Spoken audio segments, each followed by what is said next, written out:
the Hijab 10 discount code for 10% discount on a wide range of products, including premium Ethiopian black seed products. Assalamu alaikum wa rahmatullahi wa barakatuh. How are you guys doing? Now, already many things have been said about Emmanuel Macron, and his inconsistencies and hypocrisies have been outlined by many commentators, Muslim and non-Muslim alike. Today, I just wanted to kind of highlight one comment that he made and the ridiculousness of that comment. That comment he put on Twitter. He said secularism never killed anybody. And this is a ridiculous comment on so many grounds. Number one is ahistorical, because we can easily, any beginner student of history can point to Stalin and Lenin and Mao, the obvious examples, to point out the falsity of this claim. But more than this, France itself, and this should not be forgotten here, France itself had annexed Algeria for 132 years in the most brutal colonizing enterprise of the modern era.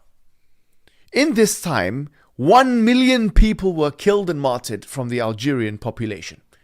So much so that historians refer to this as a genocide, where 15% of the indigenous population were killed, raped, tortured. So much so that a book called La Question, which was published and censored, I might add, censored from the French population, outlines the torturous methods that these French colonizers employed, raping, pillaging, and killing 1 million people.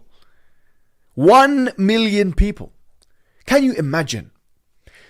We already know that 24 skulls of Algerian people were transferred to Algeria recently.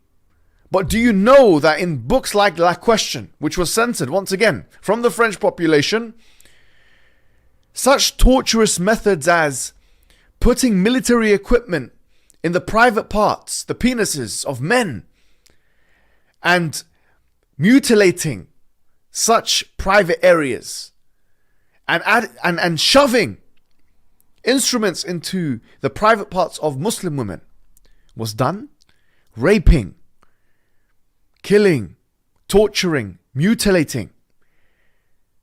How dare he?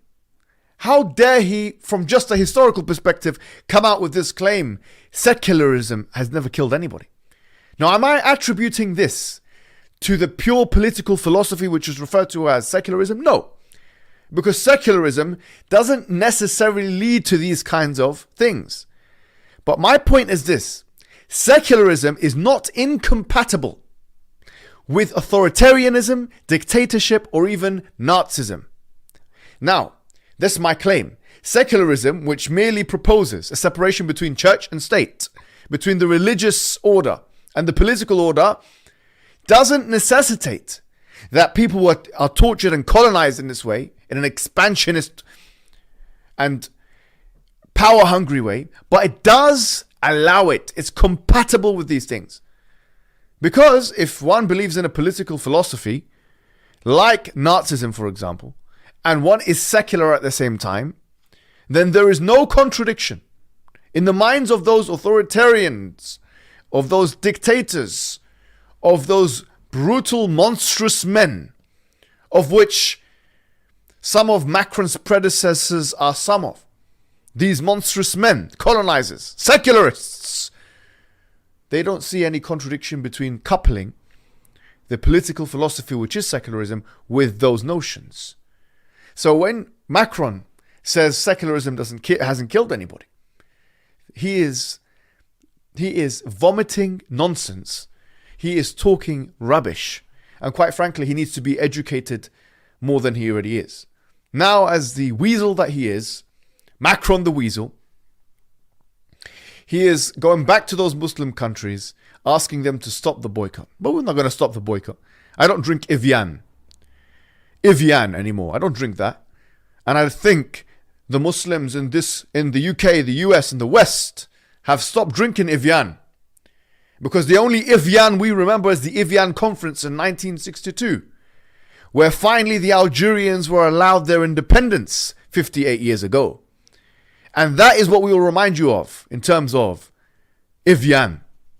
And moreover, I want to remind you of something else. It's already been demonstrated. But in your legislation, Macron, and yes, I know somebody out there is going to translate my English words to French so that you can hear what I'm saying right now. In your legislation, Holocaust denying is actually illegal. This is well known. In fact, there is a legislation, the Gayot Act, which disallows Holocaust denying.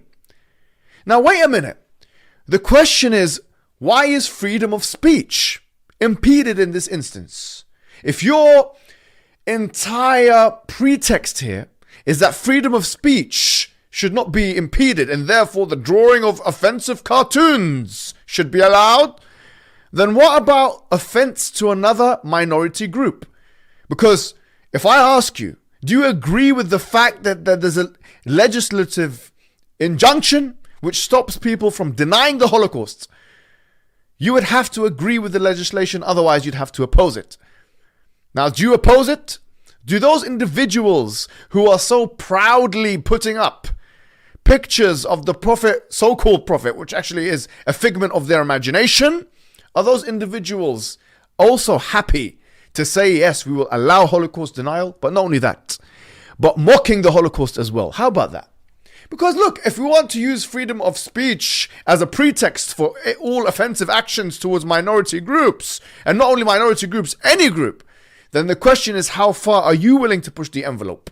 Those same individuals who are picking up pictures that they are saying as the Prophet Muhammad, and it's probably someone from their family, because that's what they remember, or something like that, would they also have the guts and audacity to offend the Jewish community by not only denying the Holocaust, but by mocking the Holocaust? That's what I want to see, that level of consistency with your principle of freedom of expression and freedom of speech. But you wouldn't mock the Holocaust, and you wouldn't stand, like in this film, Die Hard 3, in Harlem, with a sign saying, "I hate niggers." The reason why you wouldn't do that is because you fear for the consequences. That's the reality. Well, unfortunately for me and for you, those monstrous terrorists are creating consequences, which allows us all to fear for them. So what do you want the world to be like? Do you want it to be divided? Do you want it to... What is in the best interest of our communities, both Muslim and non-Muslim? If we provoke those extremists and radicals, or if we decide not to use symbols of disrespect with a quarter of the world's population. I would say the latter makes more sense to me. But Macron, you've made your grave. You've dug your grave, Macron. Now you're going to have to lie in it. Wassalamu alaikum wa rahmatullahi wa barakatuh.